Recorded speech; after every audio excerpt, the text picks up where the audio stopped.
अस्सलाम वालेकुम। Welcome to my channel kitchen with Maria Noor. I hope कि आप सब ठीक होंगे। आज व्यूअर्स मैं आपको बताऊंगी फ़िश फ्राई करने का बहुत ही आसान तरीका। सबसे पहले व्यूअर्स आप फ़िश को वॉश कर लीजिए अच्छे तरीके से। फिर इसको आप ड्राई होने के लिए रख लीजिए ताकि इसमें से सारा पानी निकल जाए। ये लिया है व्यूअर्स मैंने फ़िश मसाला। जैसे कि मैं आपको अपनी पिछली रेसिपी में फ़िश मसाला बनाने की रेसिपी बता चुकी हूँ। अगर आपने अब तक मेरी वो वीडियो नहीं देखी तो आप डिस्क्रिप्शन बॉक्स में से इसका लिंक ले लीजिएगा। होम मेड फ़िश मसाला है, बहुत ही अमेजिंग मसाला है ये। फिर व्यूअर्स इसमें जाएगा लेमन जूस।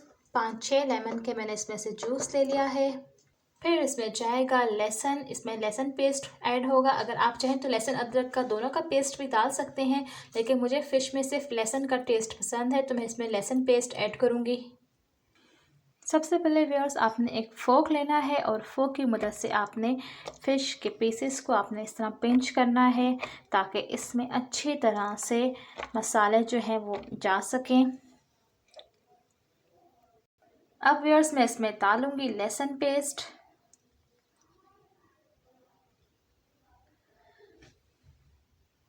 अब व्यूअर्स मैं इसमें डालूँगी लेमन जूस।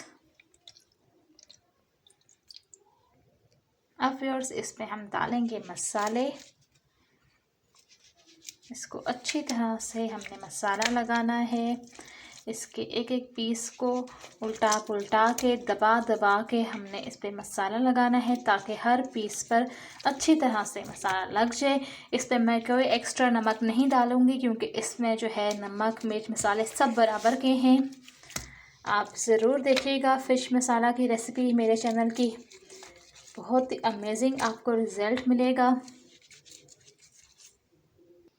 अब व्यूअर्स आपने कोई भी ऐसा एक स्ट्रेनर लेना है ताकि इसमें जो है हम फ़िश रखेंगे तो इसमें जो एक्स्ट्रा इजाफी अगर पानी होता है, जैसे लेमन जूस डाला हुआ है हमने इसमें इतना, तो मसालों का भी जो पानी होता है अगर फ़िश में जो लग के छोड़ देती है फ़िश, तो ये सारा इस सुराखों से निकल जाएगा। इसको व्यूअर्स हम 3 से 4 घंटे के लिए मैरिनेट होने के लिए छोड़ देंगे। फिर इसका नेक्स्ट स्टेप बताती हूँ आपको मैं। ये 4-5 घंटे के लिए इसको हम रख देंगे ताकि इसमें से मसाला अच्छी तरह मैरिनेट हो जाए। जी व्यूअर्स इसको 3 से 4 घंटे हो चुके हैं मैरिनेट हुए।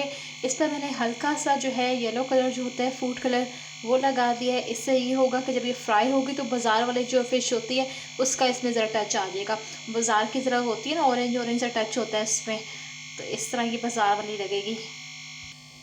इसके व्यूअर्स हमने कोटिंग करने के लिए लेना है कॉर्नफ्लोर और लेना है बेसन। इसको आपने घोलना नहीं है, ये हम ड्राई इसके ऊपर लगाएंगे। ये इस तरह से आपने फ़िश का पीस लेना है। इसके ऊपर आपने ड्राई जो है बेसन छिड़कना है हल्का हल्का सा। फिर इसके ऊपर आप छिड़केंगी कॉर्नफ्लोर। इसको फिर आपने हाथ से अच्छी तरह से दबा दबा के इस पर लगा देना है ताकि जो है ये अच्छी तरह से इस पर लग जाए। ये देखिए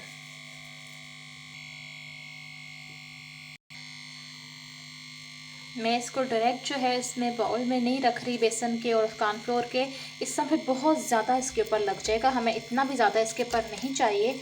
अगर हम इसको बाउल में रख के इसके ऊपर डिप करेंगे तो इस पर बहुत ज़्यादा बेसन और कॉर्नफ्लोर लग जाएगा। हाथ से बस आपने जो है इस पर नॉर्मल सा बस लगाना है ताकि एक कोट सा इस पर लेयर सी बन जाए इसकी ना। ये देखिए एक एक पीस पर आप इस तरह दबा दबा के लगाएं। कोई इस पर पानी नहीं लगाना, कोई आपने इस पर बेसन नहीं घोलना, कॉर्नफ्लोर नहीं घोलना, किसी चीज़ में इसको डिप नहीं करना। बस इस तरह फ़िश पे जो पानी होता है मसाला होता है ये साथ ही चिपक जाएगा इसके ऊपर। ये देखिए व्यूअर्स इस पर सारे लगा चुके हैं मसाला। अब इसको हम फ्राई करेंगे। ऑयल गरम हो चुका है। बहुत ज़्यादा आपने ऑयल जो है गरम नहीं करना।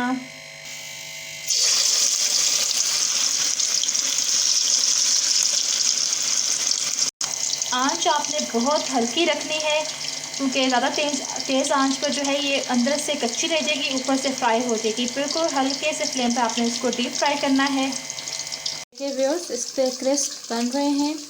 5 से 7 मिनट हो चुके हैं इसको फ्राई करते हुए। इसको बिल्कुल हम हल्के फ्लेम पर फ्राई कर रहे हैं।